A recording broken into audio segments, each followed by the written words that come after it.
তো হ্যালো বন্ধুরা, সবাই কেমন আছো? আমি ভীষণ ভালো আছি। তো যা গরম পড়েছে বন্ধুরা, তো তোমরা সবাই কিন্তু বেশি বেশি করে জল খাবে। আর আমার ভিডিওটা তোমরা কোথা থেকে দেখছো অবশ্যই কমেন্টে জানিও। আর এই যে ফার্স্টে তোমাদের ঠাকুর দিয়ে শুরু করলাম।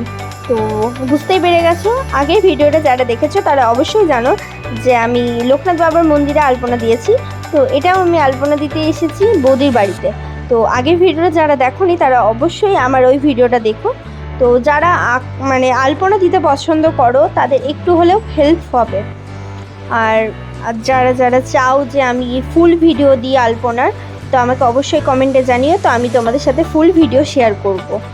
আর এই যে দেখতে পাচ্ছ আমি আলপনা দিতে শুরু করে দিয়েছি। এই ভিডিওগুলোতে কিন্তু আমি একটু একটু করে ক্লিপ নিয়েছি। এক হাতে আলপনা দিচ্ছি, এক হাতে ফোন ধরে আছি। আমার একটু প্রবলেম হচ্ছিল, অনেকেই করে কিন্তু আমার একটু প্রবলেম হচ্ছিল। তো দেখতে পাচ্ছ আমি আলপনা দিতে শুরু করে দিয়েছি। আমার বেসিক্যালি এই ডিজাইনগুলো খুব ভালো লাগে, মানে আমার আলপনা বলো, মেহেন্দি বলো, মানে আমার এই ডিজাইনগুলো ভীষণ ভালো লাগে। তো আমি সাদা দিয়ে প্রথমে করে নিয়েছি, দেখতে পাচ্ছ। আর কেমন হয়েছে অবশ্যই কমেন্টে জানিও কিন্তু বন্ধুরা।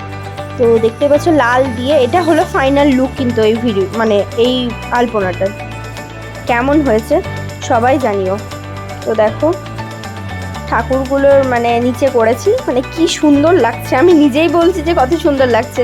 তো তোমরা আমাকে অবশ্যই কমেন্টে জানিও যে কেমন লেগেছে।